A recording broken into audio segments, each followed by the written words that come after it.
War to end all wars, एक युद्ध जो सभी युद्धों को खत्म कर देगा। यह वाक्य वर्ल्ड वॉर 1 पहले विश्व युद्ध से ठीक पहले बहुत चर्चा में आने लगा, जब लोग उम्मीद करते थे कि एक ऐसा युद्ध होगा जो दुनिया में चल रही सभी छोटी बड़ी जंगों और झड़पों को खत्म कर देगा। वॉर को एक तरह से ग्लोरीफाई किया जा रहा था, लेकिन इसके जो नतीजे निकले वो शायद किसी भी देश या फिर इंसान ने सोचा भी नहीं होगा। युद्ध के परिणाम स्वरूप करीब 1,30,00,000 लोगों की मृत्यु हो गई। इंसान यहीं नहीं रुका। वर्ल्ड वॉर 1 के महज 20 साल बाद दुनिया एक बार फिर से जंग में कूद पड़ी और इस बार मरने वालों की गिनती 7 से 8 करोड़ थी। इस जंग को खत्म हुए करीब 80 साल हो चुके हैं। तो सवाल ये है दोस्तों, क्या इस जंग की यादें धुंधली पड़ चुकी है? क्या दुनिया एक बार फिर से वर्ल्ड वॉर की ओर जा रही है? ईरान इसराइल के बीच मौजूदा हालातों को देखें तो कुछ भी मुमकिन है। इस वक्त ईरान और इसराइल आमने सामने हैं। दोनों देशों के बीच बढ़ा तनाव दुनिया में एक और युद्ध की आहट दे रहा है। 1 अप्रैल को सीरिया में ईरानी दूतावास पर हुए हमले के बाद ईरान ने इसराइल पर हवाई हमले किए। इसके पहले ईरान के सर्वोच्च नेता अयातुल्ला अली खामेनेई ने कहा कि इसराइल को उसके ऑपरेशन के लिए दंडित किया जाना चाहिए और किया भी जाएगा। चेतावनी के बाद ईरान ने 13 अप्रैल को देर रात इसराइल पर 330 मिसाइलें दागी। इस दौरान ड्रोन हमले भी किए गए। अब तक ये वीडियो बनाए जाने तक इसराइल भी ईरान पर जवाबी कार्रवाई की चेतावनी दे रहा है। उधर ईरान के सर्वोच्च नेता ने कहा है कि जल्द ही इस्लामी दुनिया फलस्तीन की आज़ादी का जश्न मनाएगी। इससे संकेत मिल रहा है कि क्रिया प्रतिक्रिया, एक्शन और रिएक्शन का ये सिलसिला जल्द थमने वाला नहीं है। खैर, आज भले ही ईरान और इसराइल आमने सामने हैं, लेकिन एक ऐसा भी वक्त था जब ये दोनों देश दोस्त हुआ करते थे और इन दोनों देशों के रिश्तों में खटास की वजह ईरान की क्रांति को माना जाता है। आइए टाइमलाइन के जरिए जानते हैं कि ईरान और इसराइल के शुरुआती रिश्ते कैसे थे।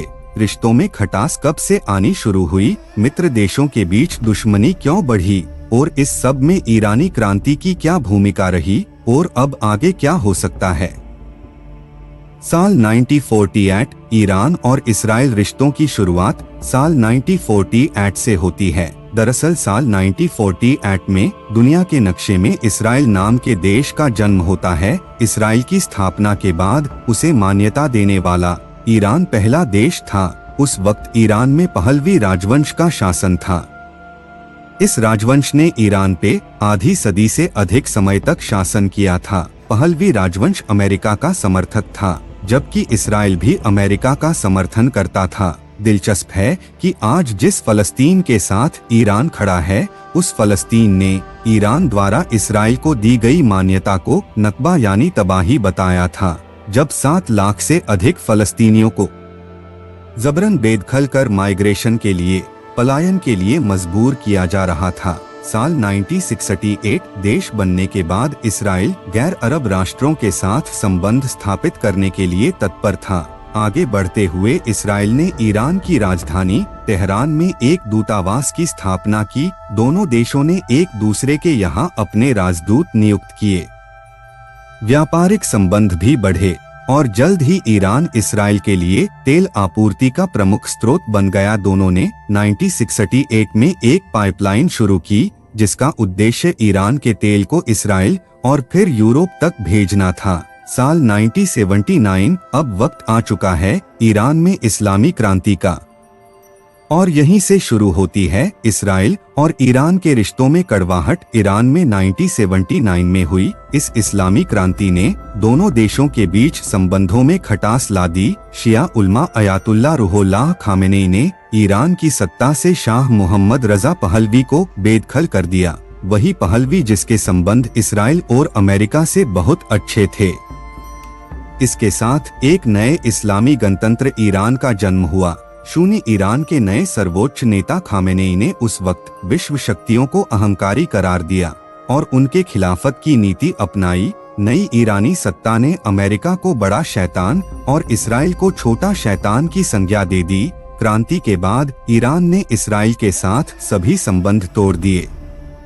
नागरिक अब एक दूसरे के यहाँ यात्रा नहीं कर सकते थे और उड़ान सेवा भी रद्द कर दी गई और तेहरान में इस्राएली दूतावास को फलस्तीनी दूतावास में बदल दिया गया। साल 1982 इस तरह से दशकों के दौरान दुश्मनी बढ़ती गई। इस बीच दोनों पक्षों ने पूरे क्षेत्र में अपनी शक्ति और प्रभाव को मजबूत करने और बढ़ाने की भी कोशिश की। बाद में दोनों देशों के संबंध और खराब होते गए, क्योंकि इस्राएल ने आरोप लगाया कि ईरान ने सीरिया, इराक, लेबनान और यमन में राजनीतिक और सशस्त्र समूह खड़े किए हैं और उन्हें इस्राएल के खिलाफ ऑपरेशंस के लिए आर्थिक मदद भी दी जाती है। ये सशस्त्र समूह, ये हथियारबंद गुर्गे इस्राएल के साथ साथ अमेरिकी सेना को भी निशाना बनाते हैं।